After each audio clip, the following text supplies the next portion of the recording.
Hello everyone, welcome back to Friday's episode of Bareham Engines.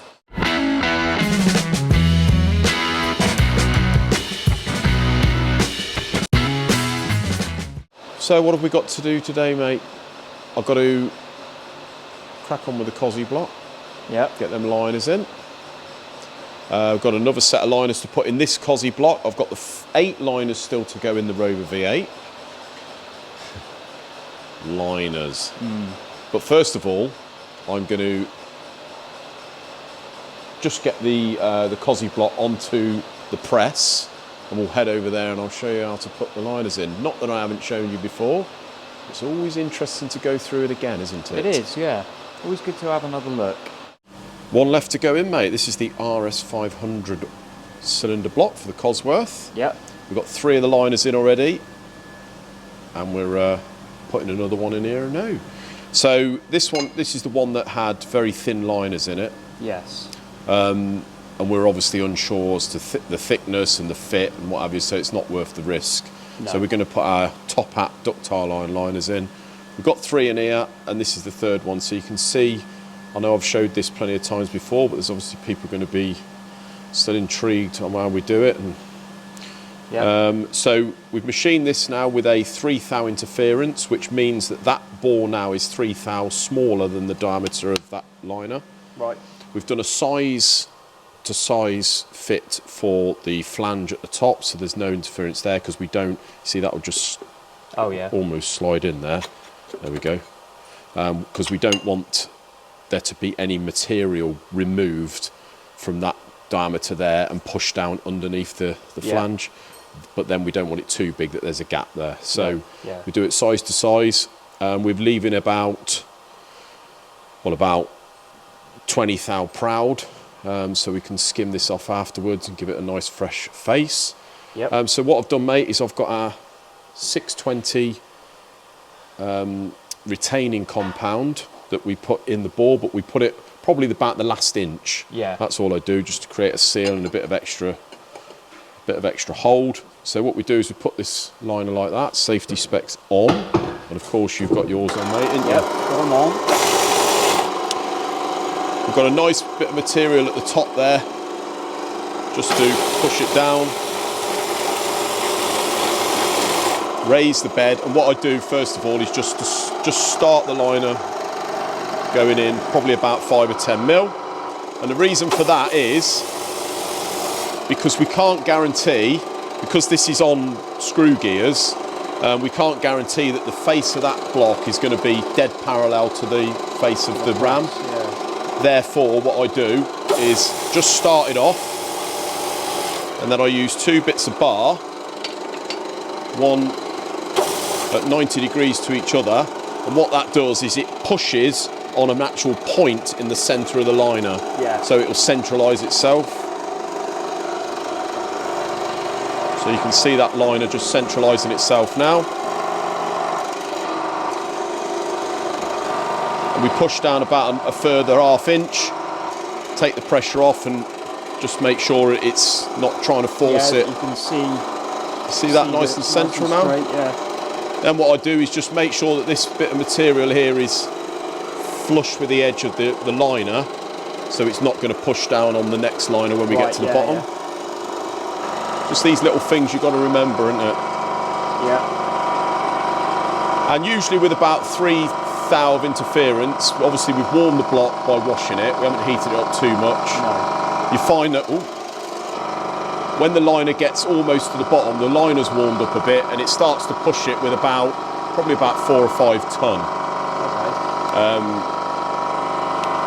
And what we want to aim to do is push it so it bottoms out, raise it to a force of about 10 ton, and just leave that on for a split second, just to make sure that the liner heats up the same as the block and it all settles, and it's not going to shift any more than that. So we're up to about 5 ton now. So that's up to about 10 ton. We just hold that there just for a bit, make sure it all settles. Remove that pressure, mate. And there it is. Lovely stuff. Obviously, before we before we go ahead and push the liners in, where the flange goes at the top, we make sure we deburr that. Yeah. So you've got no razor sharp edge that sits in the corner of the liner, gives you a false bottom out. And we also make sure it's flat on the top, completely clean of debris. And I'll just smooth it off with a bit of wet and dry and obviously clean it thoroughly. That's all you can do, innit? Yeah. So now what we're going to do, we're going to bore this one back to standard. Probably about 20 thou to come out of these. And that's another one rescued, isn't it? We've got a nice tough ductile iron liner in there, bored back to standard. You can see how, you know, meaty they look from the top. That's right, yeah, it's lovely. All sit about the same. So the long stud wise, this was the one that was already machined, but it got the old style studs in. Yeah. So what I wanted to do was obviously on the core plug side go another 5mm deeper to get past those lugs in the base of the block. So weirdly, the studs that were in it, the old style studs, were not deep enough, same as the other ones. But when I went to drill and tap it, it was already drilled and tapped another 5mm. So it was it's almost like they drilled and tapped it for the longer studs, but hadn't put them in. Yeah. Weird. Yeah. But there we go, mate. We see all sorts of weird and wonderful things with these, don't we? We do. And that is that. So I'll get this on the facer now, face the top of the block, and get it bored. Lovely job. Right, mate, while we're still on the subject of Cosies, this is the block that arrived at the beginning of the week off the gentleman that have very kindly travelled 8-hour round trip to bring us this for 6 long studs and a reface of the block. Nice. And you can see it's complete, and he's going to be picking it up Monday with a bit of luck. Lovely. So this one had been blowing good and proper, mate, on one side especially. Measured standard anyway, so I shouldn't think it's ever had a face, although they did vary very slightly from factory. So we've given it a face, took 4th out of the block face, so I'll make the customer aware of that. And we've put our studs in. So first of all, I've run a tap down the outer 4. So those ones, they don't have any work done. They're just, they stay as they were, basically. They're completely standard, yeah. You can, of course, do the 10 studs if you would like. Yeah. And if you go in very big power, then we probably would do. But most people want to just eliminate this issue where it cracks into the water jackets on the centre 6. Yeah. Or more prone to, so we just put the 6 in. I have, in fact, give this block a thorough clean and a blowout. Although I will be notifying the customer that it is on his head, be it if a fault may occur because he hasn't cleaned it out properly. Yeah, got to ensure proper cleanliness before building. Exactly, yeah. So I've given it a good clean out, a good blowout, obviously a wash. He's going to be he's going to deglaze the bores, I think. These bores are perfect, so another set of rings. Bad, but that's up to him. And I've in fact got a stud here, which I use to just check, make sure that we are not, as they say, on the piss. Yeah. And as you can see, mate, they screw in absolutely lovely. So these two here, the core plug ones, we've gone down an extra 5mm. And I've checked all of these and they go down lovely, mate. Perfect. And on this one here, you can see that I make a habit of not going through into the oil-way. Not that it matters too much when you're using the blue O-rings, but I just make sure that we don't. Just that little bit of extra care. Yeah. And these all go in by hand nicely, mate. So proper. There we go. Got him some studs there. So he's happy, hopefully. You have been cracking on with the 2.3 Focus ST. I have. And we look like we've got a cylinder head on it. We do. We've got a cylinder head on, and the cams in, and sort of roughly where they need to be. Lovely. But we've just ordered a lock into them. We have indeed, mate. We have indeed. You look up. I might have a little go at this, mate. Let's show them you. Yeah. Let's show them you. You're always looking at me, and I think they're pretty sick of all this thing scares me. There he is. But yeah, the man, the myth. It's got these slots in the back, which a lot of the Ford stuff has. And basically there's a bar that goes in there, locks them. So it's just the same as the Zetec, isn't it? Except you can see that one sticks out. Yeah. I'm hopeless with this thing. I'm looking up there. One sticks out about 2 inches further than the other, so there's going to be a special, probably L-shaped tool. It's a very odd-shaped tool. Odd-shaped tool. So once you've got that locked, undo those. That's right, isn't it? Yeah. So we're keyless on the pulleys, although these are a variable valve unit. They do their own thing, but it is keyless. Face to face on the back of the cam in there, and it just relies on the torque you give the new bolts. So we've got to order 2 new cam bolts. Same on there, keyless on the bottom. Yep. Crank. So it'd be new crank pulley bolt?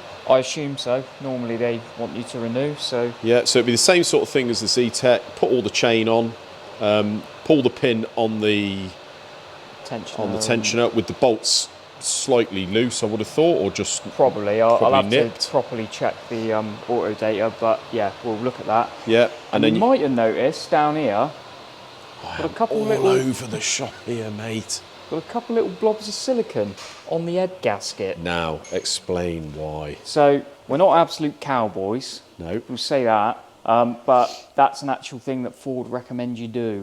So this would be the same, will it, as the Focus RS? Yeah, I think it's very similar. It's the thing that the Ford added in. Yes. Although they probably wouldn't say that. They've added in because where you've got the join here from the cylinder head to the block, and then the cover, you've got a mating point here of 3 faces, haven't you? Yeah, you do. And it tends to dribble oil. It does, and it don't help that the oil feed is right behind that. So obviously there's nice bit of oil pressure nearby. Yeah, so then we've also got the ARP head stud and nut kit. We have indeed. So it's a different torque setting, I'm assuming, to standard. Yeah. So obviously the one that ARP you see that supply. just down there. So they are torqued up with the ARP grease. Torqued up with the grease, all that. Nice. And yeah, it's just we're reusing the old chain because this thing has only done 500 odd miles. So it's barely been used. Right. And yeah. Very good, mate. Zetec over there. We were hoping, did say last video, we were hoping to get this thing timed up today. The customer will be very disappointed because he'll be watching today's video expecting to see this thing being timed up. Very sorry.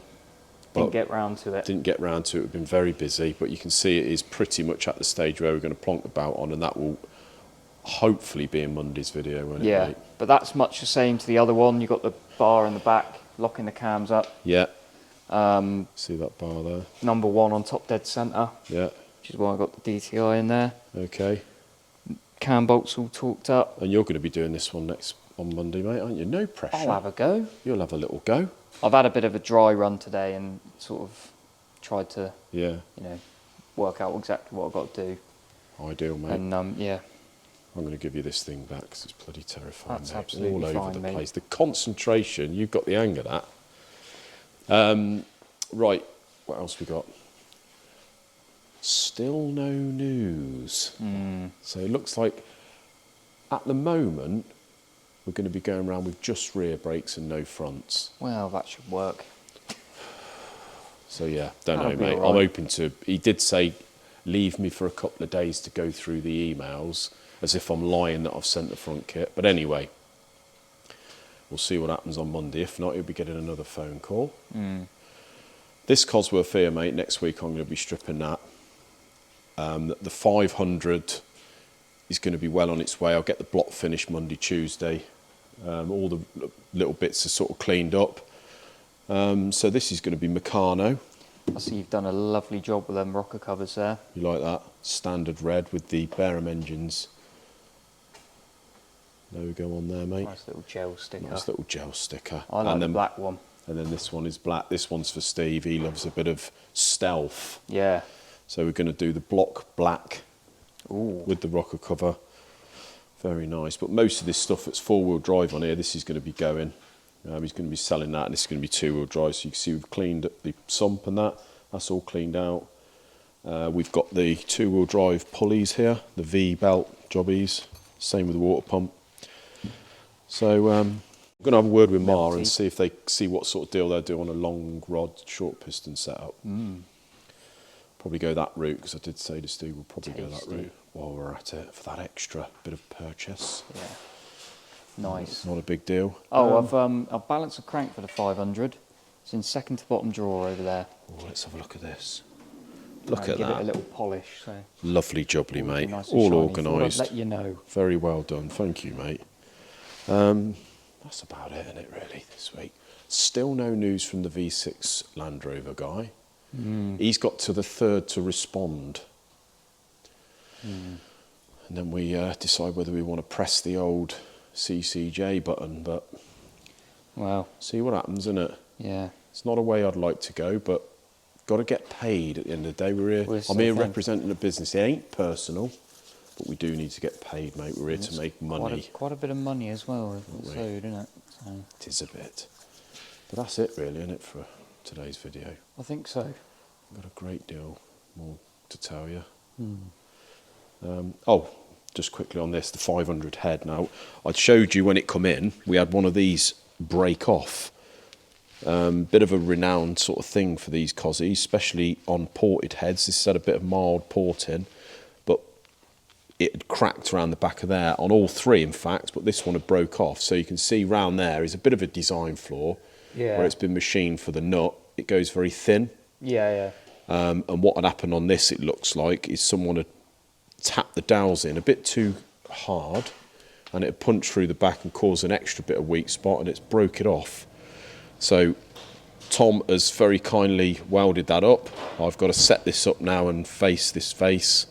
Yep. But you can see he's done a nice, neat job there, mate. So he's done all of them, braced them up. That one's looks very braced. Yeah.